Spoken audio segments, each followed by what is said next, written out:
Alhamdulillah, wassalatu wassalamu ala rasulillah wa ala alihi wa ashabihi wa man tabi'ahum bi ihsan ila yaumil din. Kita akan melanjutkan kajian kita supaya waktunya leluasa. Kita hanya satu tema saja, ya. Jadi mungkin nanti bisa disulang minggu depan tafsir, minggu depan besok ayat. Jadi supaya pembahasannya luasa. Jadi kalau 1 jam dibagi 2, artinya membahas ayat tidak tuntas, membahas tema juga tidak tuntas, maka kita satu-satu aja gitu. Yang kita bahas pada kesempatan ini mungkin saya akan mengulang berkaitan dengan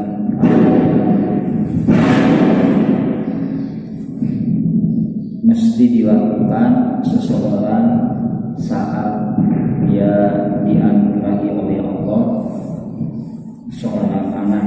Kita masuk kepada tasmiyah.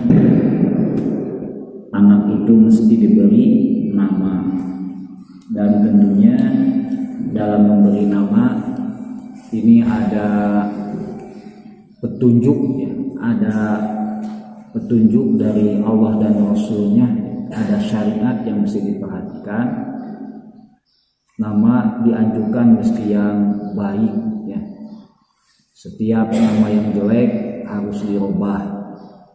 Nah, diantaranya nama yang terbaik adalah nama Abdullah dan Abdurrahman, ya. Sampai di zaman sahabat ada 300 yang namanya Abdullah itu. Nah, dari sana tentunya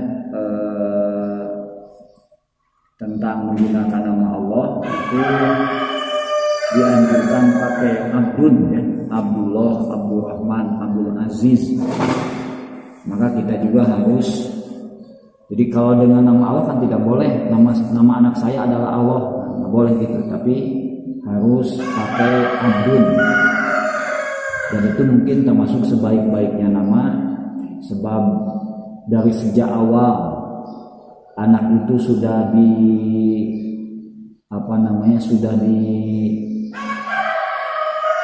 dicita-citakan bahwa dia sehebat apapun nanti anak kita, dia adalah Abdullah, Abdurrahman, Abdul Aziz, ya. Itu kan nama juga terkandung juga nama itu akan membawa pengaruh pada kepribadian.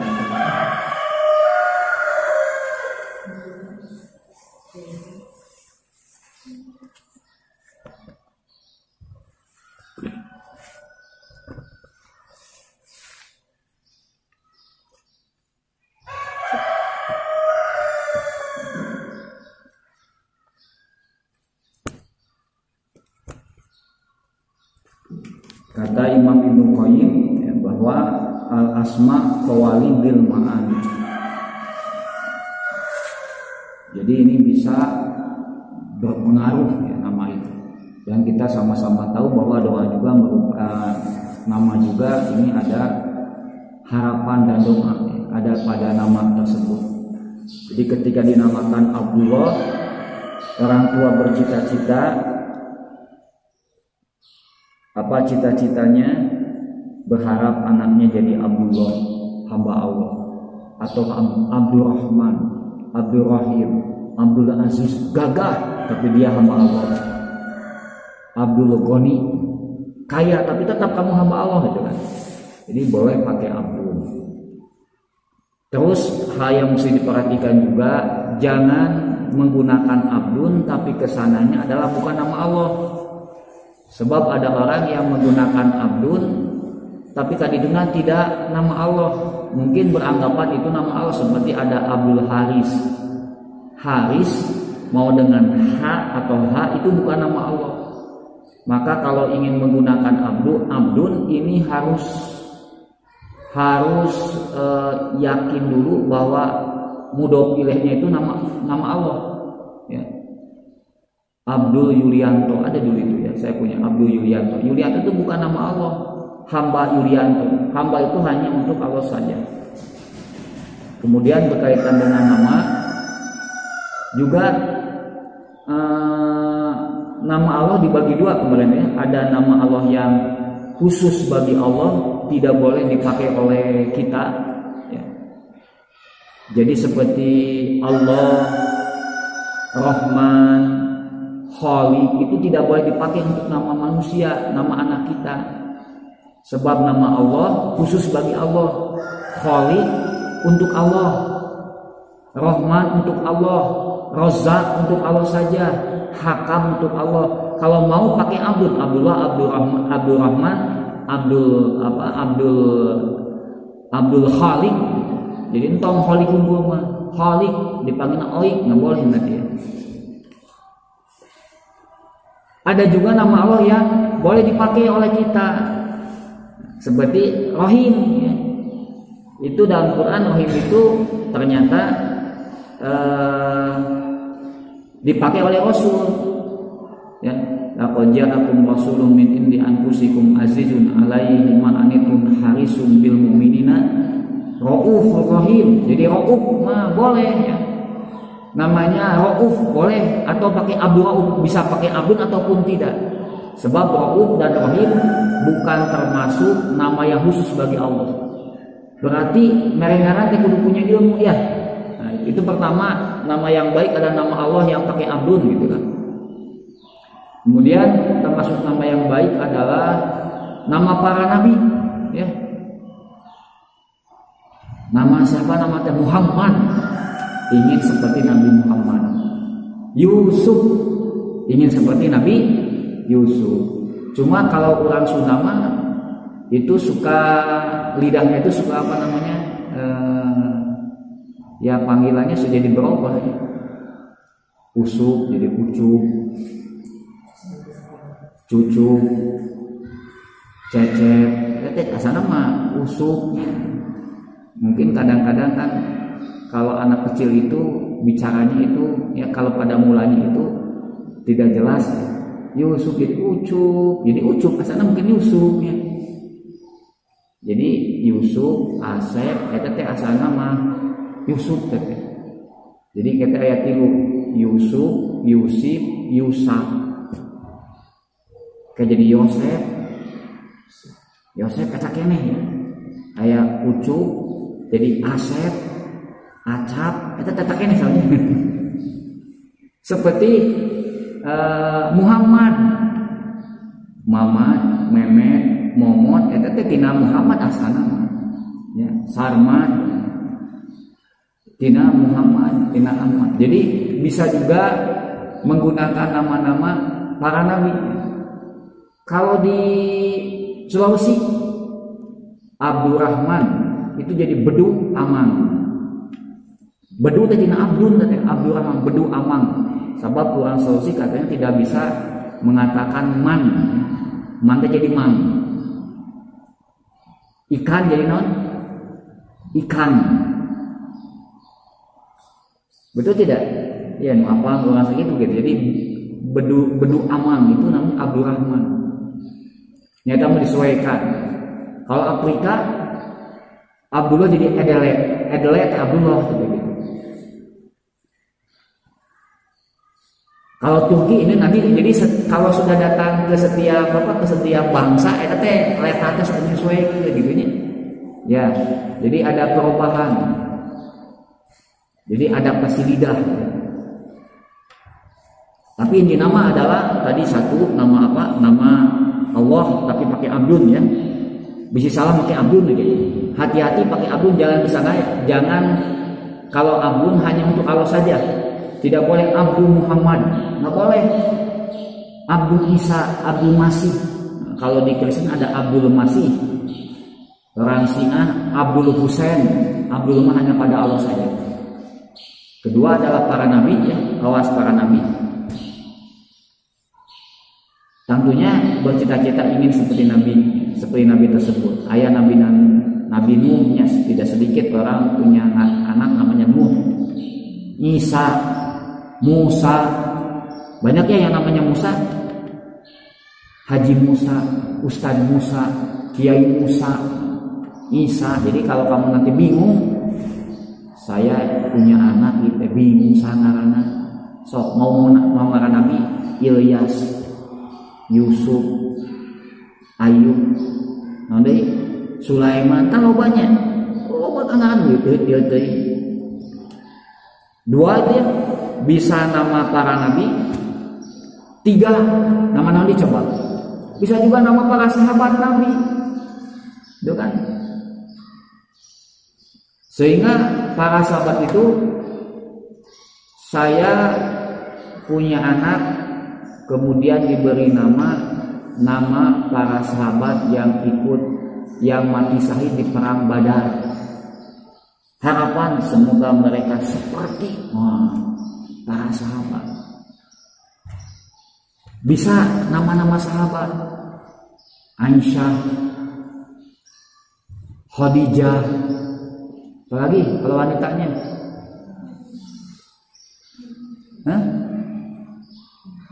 Saudah, budak daerah dah hideung orang Saudah. Maimunah, kan banyaknya. Nah, kalau kita lihat nama-nama Sunda dahulu itu kan Maimunah, Siti Sarah, gitu. Sarah itu kan istri Nabi Ibrahim ya. Banyak, masih banyak. Mau silakan, mau sahabat atau tokoh-tokoh pejuang. Ya, Anda harus tahu juga. Atau nama-nama ulama, ya. Nama-nama ulama, Al-Bukhari. Anak saya sekarang Al-Ghazali. Ya.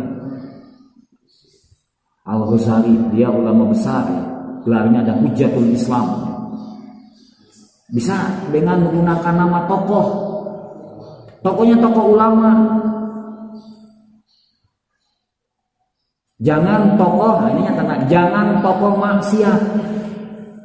Supaya anak itu kaya, ngaran arek Korun. Korun teh kaya kan ya, supaya benar arek Korun. Jangan kamu menggunakan tokoh aliran sesat. Nanti ini harus tahu juga ya. Kieu arek teh Mirza Ghulam Ahmad itu nabi palsu. Budak teh sayang siga artis Inul Daratista. Jadi kita harus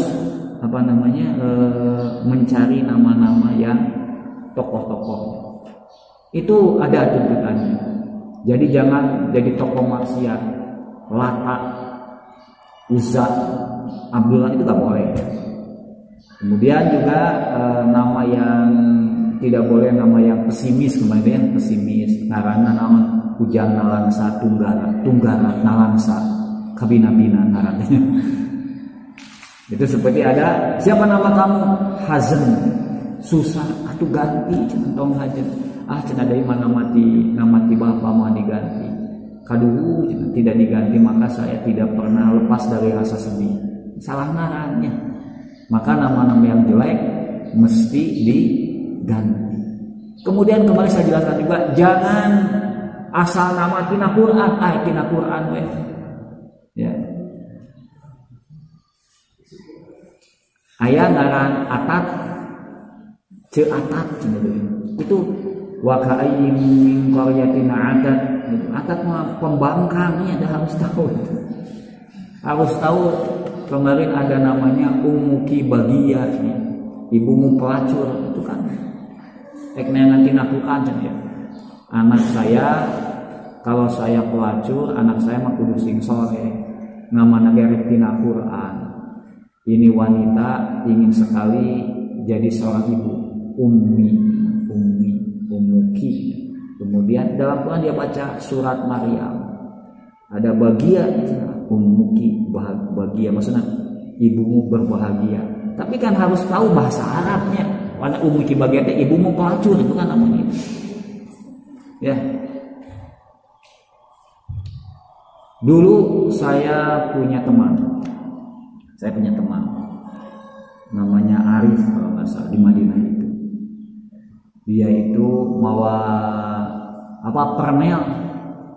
pernel sebab istrinya akan melahirkan, jadi mungkin supaya ingat ke bayi dibawa, jadi ke Madinah emang mawa pernel. Tidur itu Filmnya pernah bayi, dia kan bayang bagaimana kecintaan orang tua kepada anak. Sini saya sudah melahirkan, bukan kamu istri kamu. Iya, istri saya. Saya sudah memberi nama. Apa namanya? Naila. Naila. Coba oleh kamu membaca surat Al-Baqarah.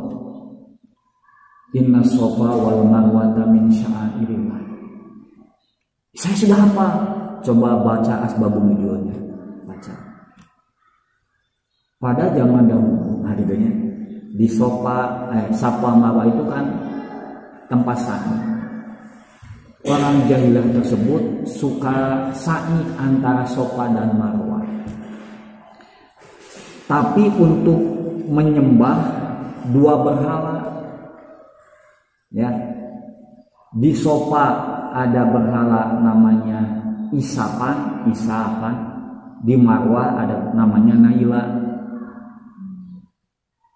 Katanya itu kalau dalam cerita itu, dulu itu adalah seorang laki-laki dan dua kekasih, dua sejoli yang mabuk cinta, sehingga dia berzina di tanah suci itu. Maka dihukum oleh Allah dirubah menjadi batu.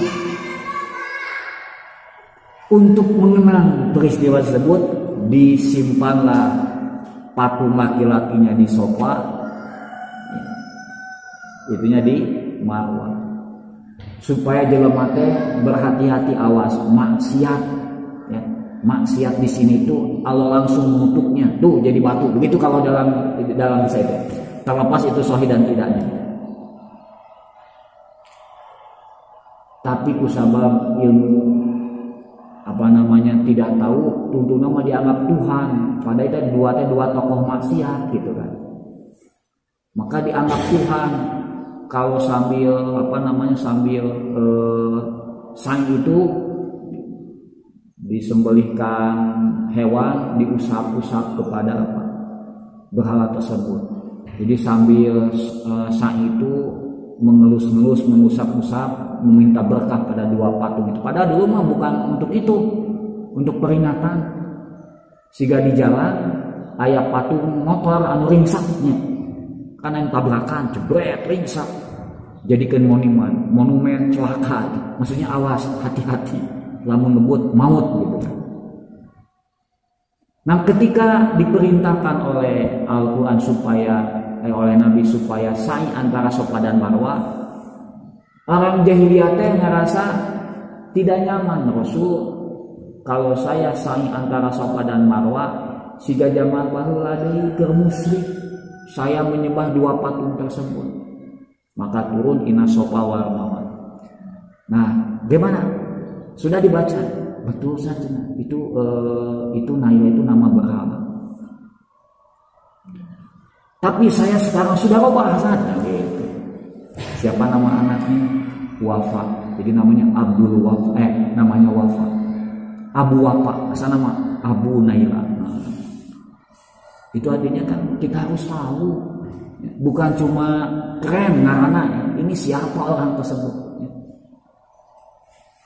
Jadi harus dirubah kalau memang itu jelek. Jangan sampai anak itu diberi nama dengan nama tokoh maksiat, nama berhala, ya. Kemudian kemarin juga sudah dibahas mengenai tadi kan nama Nabi, nama Allah boleh, nama Nabi juga boleh, tapi dengan nama Allah ada ketentuannya. Kemarin juga boleh nggak dengan nama malaikat, ya. Nama malaikat ngaran budak teh ngaranna ngaran malaikat. Jibril, Mikail, Israfil, Ijrail, kejam Ijrail. Munkar, Nakir. Biasa yang paling banyak mah Jibril dan Mikail, ya. Jibril dan Mikail. Nah, saya katakan tentang nama malaikat.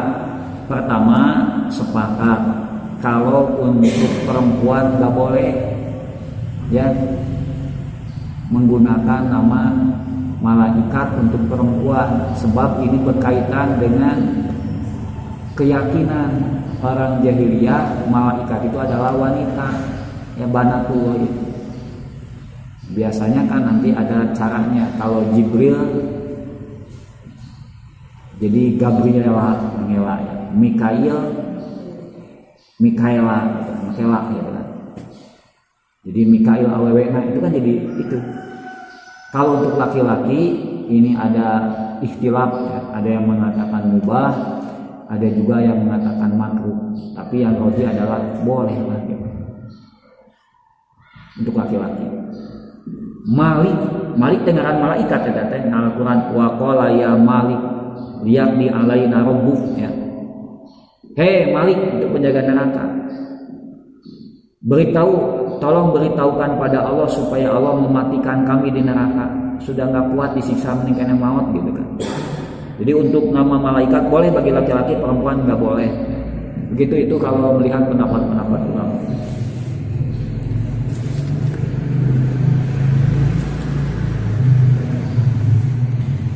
Kita sekarang masuk pada akikah, ya akikah. Jadi yang harus dilakukan seseorang apabila dia punya anak adalah mesti akikah ya. Apa akikah itu? Kalau secara bahasa akikah itu adalah memotong ya. Memotong secara bahasa.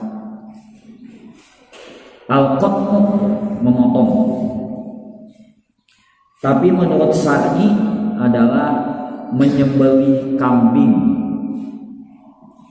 Menyembelih kambing untuk anak yang pada hari ke-7 dari kelahiran.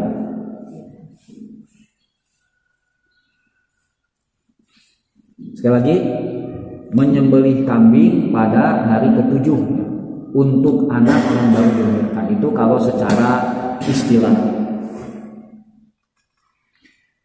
Kemudian mengenai dalilnya, misalkan dalil mas'uliyatiha, banyak sekali dalil-dalil dalam hadis ya, memerintahkan supaya saat melahirkan ya, ketika ada kelahiran anak mesti memotong kambing ya. Di antaranya ada hadis ma'al gulam akikah, bersama seorang anak mesti ada akikah, kambing yang dipotong. Uhriku an hudaman. Uhriku artinya ditumpahkan darahnya dan dibersihkan kotoran. Tumpahkan darah, dibersihkan kotoran. Maksud kotoran adalah rambut digundulan ya. Dan sudah dijelaskan bahwa ketika digundulan itu secara kesehatan itu bagus. Ini kan saraf-sarafnya seolah kepijitan ya, sehingga katanya akan membangkitkan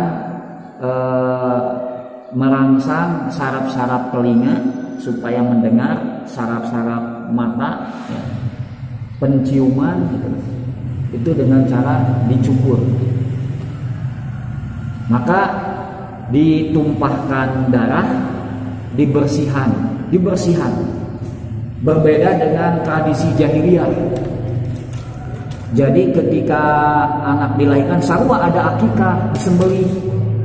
Kemudian darahnya dioleskin pada tubuhnya, diolesi darah, kan darah najisnya. Nah itu jadi ada tradisi pada saat itu apabila ada kelahiran anak menyembelih kambing. Kemudian tubuhnya, kepalanya dilumuri darah kambing. Nah dalam Islam dipejit, daging nama dibagikan. Justru tubuhnya mesti bagaimana? Dibersihannya, digundulan, kemudian dikasih minyak, ya minyak wangi, gitu. Itu yang sunahnya begitu.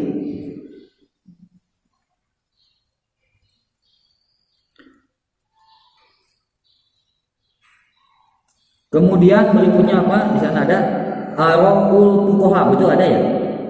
Pendapat fuqaha. Ada 3 pendapat tentang akikah. Pertama, ada yang mengatakan sunat.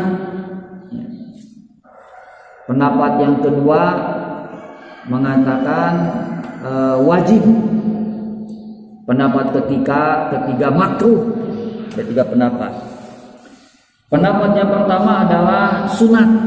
Sunat ini adalah mayoritas ulama, imam yang 3. Di antaranya Imam Malik, Imam Syafi'i, Imam Ahmad, kemudian ada Ishaq, Abu Saud, banyak sekali. Apa hadisnya? Nah, hadisnya adalah tadi yang tadi disebutkan. Jadi setiap anak yang dilahirkan ada akikah. Tidak wajib. Kenapa tidak wajib? Ada beberapa hadis ya, dengan kalimat man wulidalahu waladun fa'ahabba ayun sak'anhu falyaf'al. Siapa yang lahir baginya anak dan ahabba dan dia bermaksud mau menyembelih, jadi tidak wajib itu. Anu bade, siapa yang mau silahkan sembelih. Jadi perintah tersebut dikaitkan dengan ahabba. Siapa yang mau, berarti kalau tidak mau tidak dosa, gitu. Apalagi kalau tidak mampunya. Kalau tidak mampu tidak apa-apa. Barang siapa yang mau silahkan. Jadi kalimat ahabba itu menunjukkan tidak wajib ya, hanya anjuran.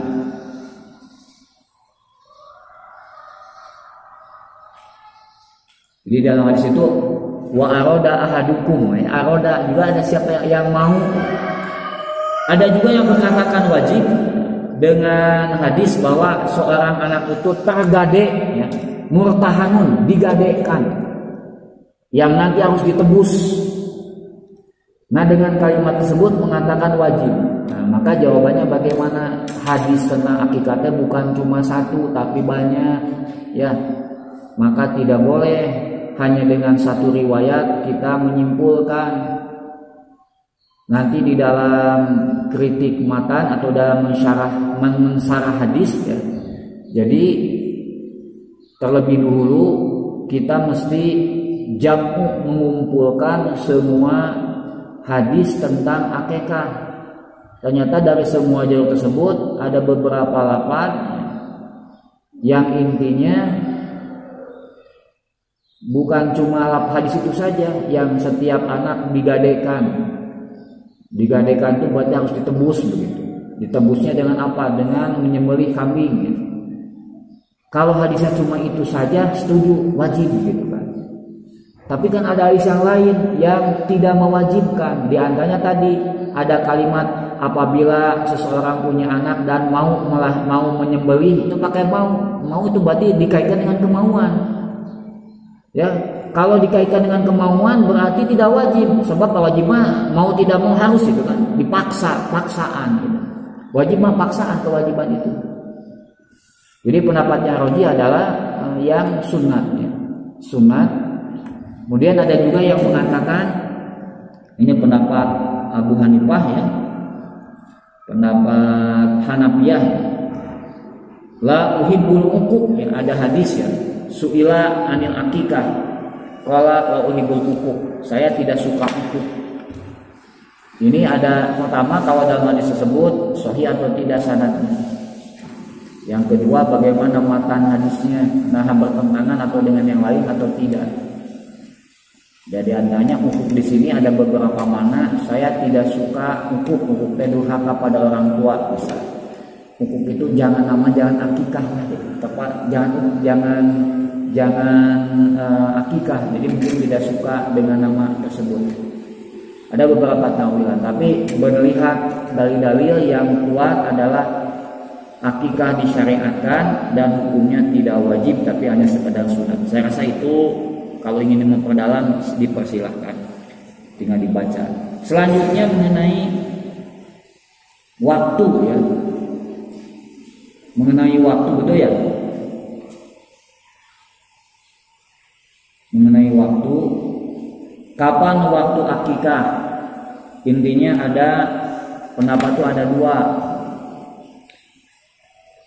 Ada yang mengatakan akikah itu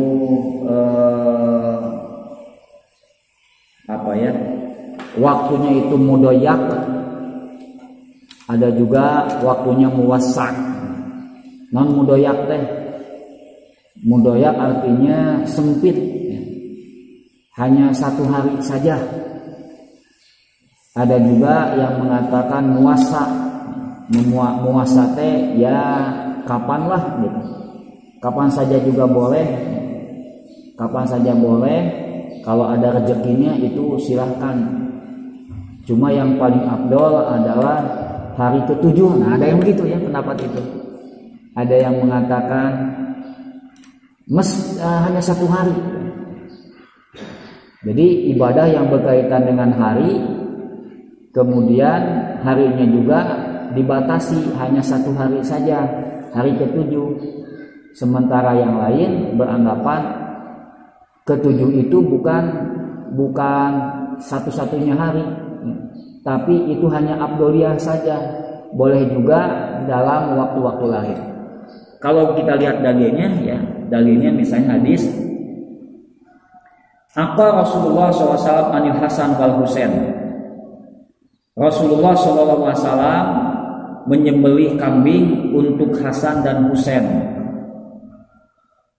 Yaumas Sabi pada hari ke-7. Wasammahuma dan Husain nama cucu Nabi. Siapa yang memberikan namanya? Nabi langsung. Ya. Sekali lagi, siapa yang berhak memberikan nama? Yang punya hak adalah ayah, ya. Jadi nanti kalau ada perselisihan, kata ibunya namanya ingin ini, kata ayahnya ingin ini, kata kakeknya semuanya ingin beri nama, yang memutuskan adalah ayah. Dan seorang ayah juga boleh meminta nama pada yang lain. Seperti ini Nabi, ya, Nabi memberi nama cucunya, atau para sahabat suka meminta nama anak kepada Nabi SAW. Itu Nabi akikah untuk Hasan Husain itu pada hari ke-7. Wa amaru ayyumato anil usihima al adab, dan supaya dibersihkan dari kepalanya kotoran. Kotoran tersebut ada rambut, ada juga lelegeteun. Lelegeteun apa? Mungkin kalau lihat bayi yang lahir itu kan ada yang bersih, ada juga yang siga daki ya. Itu tidak boleh dipaksakan dipesek, bisa-bisa copok di kulitnya. Pakai minyak gitu kan. Itu ada yang memang ada juga lemak masih nempel keneh gitu kan. Ada kulitnya juga kotor, itu ada itu kalau sehingga di di kita ada kearifan lokal ya. Yaitu kalau sudah usianya 7 bulan atau sudah besar itu biasanya harus banyak minum daogan kelapa muda supaya nanti kulitnya bersih. Itu teh ilmu anu kudu apaan gitu ya untuk para calon hamil, calon orang yang akan hamil mengandung. Ini hari ke-7. Kemudian kita lihat itu dalil. Jadi tentang hari ke-7 itu dalilnya jelas, Nabi sendiri melakukan. Adapun tentang selain hari ke-7 ini ada beberapa fatwa ya. Qultu li Abi Abdillah, maksudnya kepada Imam Ahmad, kapan anak itu mesti menyembelih akikah. Qala amma Aisyah radhiyallahu anhu taqul 7 hari, 14 hari, 21 hari. Riwayat yang lain disembelih pada hari ke-7, kalau tidak bisa hari ke-14, kalau tidak hari ke-21. Ini kelipatan 7, 14, 21. Kata Imam Malik, dohir at-taqayyud bil masabi inama huwa ala wajib istihbab. Kata Imam Malik, Melaksanakan hari ketujuh itu istihbab, hanya sekedar afdoliyah. Andai kata disembelih pada hari ke-4, ke-8, ke-10 dan lain-lain itu boleh. Jadi pendapatnya begitu ya. Ada yang mengatakan muasa ya. Bahkan ada juga sudah 40 tahun ya, di akekahan ya. Dengan dalil Nabi menyembelih akekah setelah dia menjadi Nabi. Ini perlu dikaji hadisnya ada. Bahkan ada juga yang akekah untuk yang sudah mati. Dia nak ini cina dulu belum diakekahan, maka berniat untuk membayar akekah dulu. Padahal tadi kan akekah itu tidak wajib. Kalau dia itu sudah tidak mau ya sudah, kan tidak wajib ya. Jadi ada orang yang sudah meninggal dunia, saya ini ajak untuk kurban, Pak Ustadz. Saya tidak akan kurban, saya mah akekah juga belum. Ini ada akekah dulu untuk orang tua yang sudah meninggal. Nah, ada yang seperti begitu. Saya lebih cenderung ya, bahwa kalau jelas hadisnya itu ya pilih hari ketujuh. Minimal itu kan sepakat semua yang paling baik ya. Nanti yang paling baik itu ketujuh. Nah, tinggal hitungnya begini. Sekarang kita belajar berhitung. Ketujuh, kapan dianggap hari ketujuh itu? Misalnya seseorang melahirkan jam 7 malam. Jam 7 malam, malamnya malam Jumat. Hari ketujuh poe naon? Kalau malam Jumat hari ketujuhnya hari apa? Itu yang pertama. Yang kedua, jam 1 malam. Bagaimana menghitungnya? Jadi kapan dihitung satu hari itu kapan? Misalnya kalau lahir, misalnya kita Sapira lahirnya subuh, subuh jam 4 ya. Belum subuh. Malam Jumat ya, malam Jumat jam 4 subuh. Dihitung hari apa itu? Dihitung hari Kamis, dihitung hari Jumat.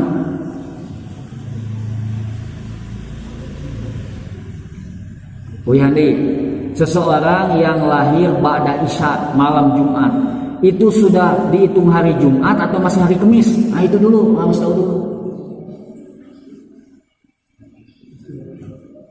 Kenapa?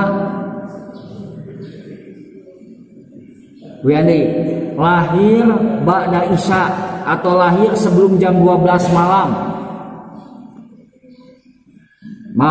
Jumat, sebelum jam 12 malam dianggap hari Kamis atau sudah hari Jumat?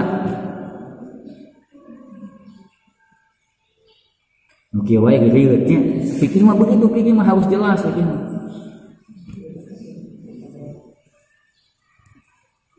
Nah, ya ini ada ikhtilaf juga sebenarnya, Ada yang berpendapat, nah, mungkin kalau saya beritahukan, kalau di Persis ya itu pendapat Ustadz Aceng Jakaria, sebelumnya adalah Ustadz Abdul Rahman gurunya. Kemudian kalau masalah ini perlu dikonfirmasi, ada juga dari kalangan Salafi itu Ustadz Hakim Abdad ya.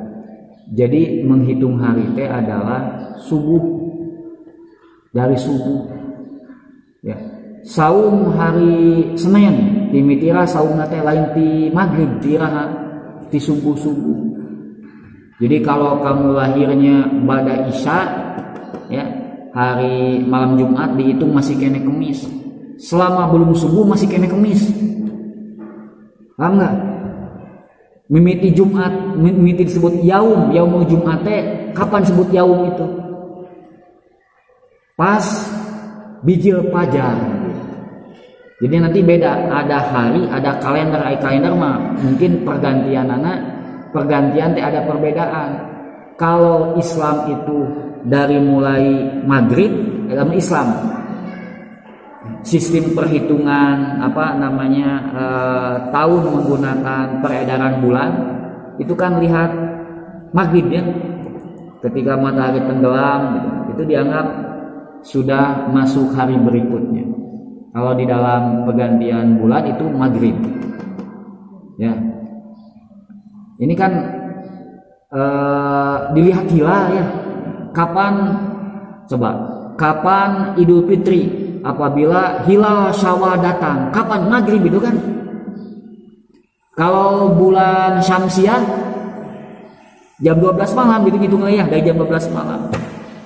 Nah, kalau perhitungan hari itu kapan dianggap ini hari pertama itu kapan? Itu pas bijil fajar, yaitu subuh-subuh. Jadi tadi lamun ya Sapira lahir sebelum subuh dianggap hari belum sebelumnya. Ya. Tapi ketika pas berangkat adzan subuh ya itu berarti sudah dianggap hari pertama. Hari pertama itu pas hari tersebut. Jadi saya aja di sana kalau harinya malam malam Jumat berarti itunya Kamis, Jumat, Sabtu, Minggu, Senin, Selasa, Rabu itu akikahnya.